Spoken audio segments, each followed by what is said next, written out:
ప్రవీణ్ పగడాల మార్చి 24, 2025 సంవత్సరంలో చనిపోయాడు. మార్చిలోకి ఇంకొక 20 రోజుల్లో, 23 రోజుల్లో, 24 రోజుల్లో మనం ఎంటర్ అవుతాం. అంటే 24 ఒక 30 రోజుల్లో మార్చి 24కి ఎంటర్ అవుతాం. అంటే సంవత్సరం అయిపోయింది. Most sensational incident. ప్రభుత్వం తీరు చాలా అనుమానాస్పదంగా ఉంది. ఖచ్చితంగా ప్రభుత్వాలే హత్య చేయించాయి అని మేము అంటున్నాం.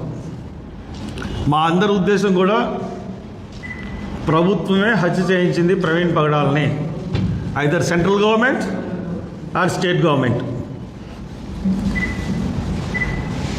లేకపోతే ఒకవేళ వాళ్ళకి నిజంగా సంబంధం లేకపోతే దర్యాప్తు జరిగిన కేసు లేకపోతే దర్యాప్తు ముగించిన కేసులో ఏ కేసులో అన్నా సీఎం వకాల్తా తీసుకుని మాట్లాడా? చంద్రబాబు నాయుడు గారు వకాల్తా తీసుకుని ఎవరో తాగుబోతూ తాక్కుంటూ వెళుతూ యాక్సిడెంట్ అయి చనిపోతే మత విద్వేషాలు రెచ్చగొట్టడానికి కొంతమంది ప్రయత్నించారు అని తీవ్రమైన ఆరోపణలు చేశాడు. చంద్రబాబు నాయుడు గారు, మీకు నిజంగా సిగ్గుందా? మీకు అసలు ఏమన్నా కనీసం మీకు ఇంగిత జ్ఞానం అన్నా ఉందా? ఒక దర్యాప్తు జరుగుతున్నా లేకపోతే దర్యాప్తు జరిగిన లేకపోతే కోర్టులో పెండింగ్ ఉన్న కేసుల గురించి మీరు ఇన్ఫ్లుయెన్స్ చేసేటట్టుగా అలా మాట్లాడొచ్చా?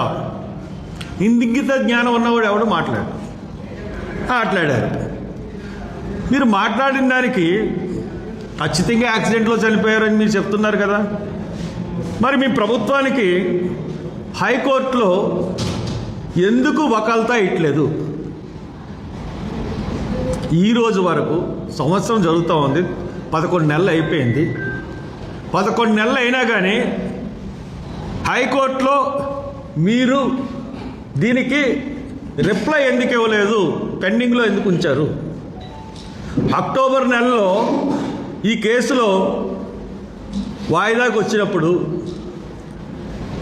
ఏది గవర్నమెంట్ కౌంటర్ ఏదని జడ్జి అడిగితే సంతకాల్లో ఉంది నెక్స్ట్ వాయిదాకు ఇచ్చేస్తామనేసి అన్నారు.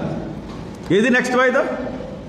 అక్టోబర్ నుంచి ఫిబ్రవరి వరకు ఈ కేసు మీద హైకోర్టు వాయిదా వేయకుండా మీరు ఇన్ఫ్లుయెన్స్ చేస్తూ ఉన్నారు. చేసి ఇప్పుడు కన్నా మీరు రిప్లై ఇచ్చారా అంటే గవర్నమెంట్కి మీ యొక్క వాదన సమర్పించారంటే ఇప్పుడు వరకు సమర్పించలేదు. ఎందుకు?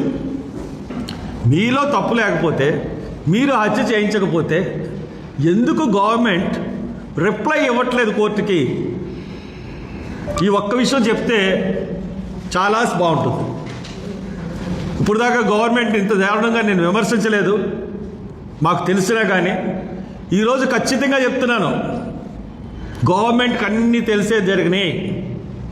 ప్రవీణ్ పగడాలని చంపేసింది గవర్నమెంటే. అందుగురించి అతని బ్యాంక్ అకౌంట్ సీజ్ చేశారు.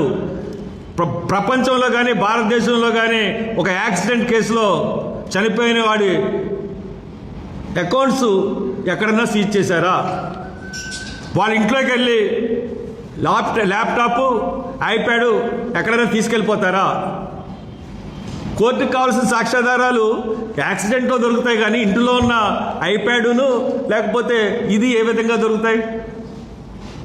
కాబట్టి ఈ మొదటి నుంచి కూడా ఈ కేసు హత్యని తెలిసి మీరు జాగ్రత్తగా మానిటరింగ్ చేస్తూ పరకామణిలో మెయిన్ ముద్దాయి విజిలెన్స్ ఆఫీసరు అయినటువంటి రాజమండ్రి ఎస్పీని ఈ కేసులో ఇన్వాల్వ్ చేస్తూ అతనితో దర్యాప్తు జరిపించి ఇది యాక్సిడెంట్ కేసు కింద మీరు ప్రూవ్ చేయడానికి ప్రయత్నిస్తూ ఉన్నారు. తర్వాత నేను 3 సార్లు అడిగాను రైట్ టు ఇన్ఫర్మేషన్, ఒక్కదానికి కూడా సమాధానం ఇవ్వలేదు. ఎన్నోసార్లు మీటింగ్ పెడతామని పర్మిషన్ పెట్టాం, కోర్టు ఇచ్చినా కానీ మీరు ఇవ్వలేదు. ఏదో ఆటంకాలు పెట్టి టెక్నికల్గా మమ్మల్ని ఆపుతూ ఉన్నారు. ఇదే పరకామణి చోరీ కేసులో ఈ విజిలెన్స్ ఆఫీసర్ అయినటువంటి ఎస్పీ మీద యాక్షన్ తీసుకోమని జనవరి నెలలో 1 month పైనే హైకోర్టు ఒక 4 పోలీస్ ఆఫీసర్ల మీద యాక్షన్ తీసుకోమంటే ఇప్పుడు దాకా యాక్షన్ తీసుకోలేదు. మీరు కల్తీ లడ్డు అని చెప్పి సిట్టేస్తారు.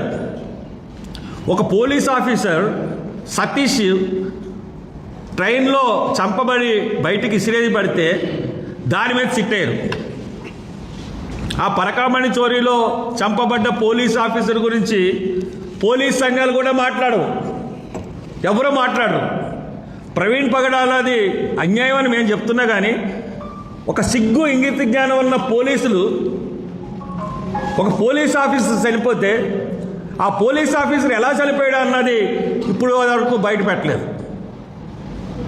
అంటే ఈ ప్రభుత్వం ఏ రకంగా ఉందో ఈ ఇన్సిడెంట్ బట్టి తెలుస్తూ ఉంది. మేము చెప్తున్నాం ప్రభుత్వానికి, ఆయన మార్చి 24న చనిపోయారు, మార్చి 24న చంపబడ్డాడు, యాక్సిడెంట్ కాదు, ఆయన్ని హత్య చేశారు. పోస్ట్ మార్టం రిపోర్ట్లో చాలా క్లియర్గా అది హత్యని మనకు కనపడతా ఉంది. అటాప్సీ రిపోర్ట్లో అతను మందు తాగలేదన్న విషయం చాలా క్లియర్గా కనపడతా ఉంది. కాబట్టి ఈ అన్ని విషయాల మీద మాట్లాడితే మతకలు మీరు ప్రతి విషయాన్ని దేవుడిని తీసుకొచ్చి మధ్యలోకి తీసుకొచ్చి మత రాజకీయాలు చేసే పార్టీ మీ కూటమి పార్టీ. మీ కూటమిలోని 3 తిరుపతి లడ్డు, లేకపోతే వెంకటేశ్వర స్వామి, తిరుమల దేవస్థానం అంటే జనాల్ని రెచ్చగొట్టాలని ఊగుతా మాట్లాడతారు. ఎవరన్నా చనిపోయారా అండి కల్తీ లడ్డు వల్ల? ఒక ఎస్ఐని చంపేశారు పరకామణి కేసులో. Chief vigilance officer Rajahmundry SP అతని మీద యాక్షన్ తీసుకోమని కోర్టు చెప్పింది. అతను ఇంకా ఇక్కడే కొనసాగుతున్నాడు. ఎందువల్ల అంటే ప్రవీణ్ పగడాల హత్య గురించి. కాబట్టి మేము మార్చి 24లో చంపబడ్డాడు కాబట్టి ప్రవీణ్ పగడాల 24వ తారీఖున మేము పబ్లిక్ మీటింగు పెడుతున్నాం. ఇది మీరు ఒప్పుకున్నా ఒప్పుకోకపోయినా మీకు అన్ని కాగితాలు మేము ఇవ్వడం జరుగుతుంది. అదే కోర్టుకు కూడా సబ్మిట్ చేయడం జరుగుతుంది. అది అయిన తర్వాత మీరు పర్మిషన్ ఇవ్వండి. 24వ తారీఖున మీ ఏ గ్రౌండ్లోనూ పెట్టుకోవట్లేదు, మా లోతరగిరి చర్చ్ గ్రౌండ్లో మేము పెట్టుకుంటున్నాం. మా లోతరగిరి చర్చ్ గ్రౌండ్లోనే మేము పెట్టుకుంటున్నాం. కాబట్టి ఈ విషయంలో మీరు ఎటువంటి ఇబ్బందులు పెట్టొద్దు. మార్చి 24వ తారీఖున ఆయన సంస్మరణ దినంగా మేము చేయబోతున్నాం. గుర్తుపెట్టుకోండి, ఇది క్రైస్తవులు లెంట్ కాలం అంటే శ్రమ దినాలు. ఈ శ్రమ దినాల్లో మార్చి 24వది జీసస్ పడిన శ్రమకాలంలో ఒక దినం కాబట్టి ఒక హతసాక్షి అయినటువంటి ప్రవీణ్ పగడాల మరణం గురించి ఆ శ్రమకాలంలో ఆయన గురించి అక్కడ సంస్మరణ జరుగుతుంది. కాబట్టి లెంట్ కాలంలో చాలా పవిత్రంగా భావిస్తారు. అలాగే రంజాన్ కాలంలో ముస్లిమ్స్ చాలా నిష్ఠగా చాలా శాంతిగా పాటిస్తారు. అలాగే హిందువులు శబరిమల వెళ్ళినప్పుడు 40 రోజులు వాళ్ళు పాటిస్తారు. అలాగే భవానీ భక్తులు కూడా పాటించే పరిస్థితి ఉంది.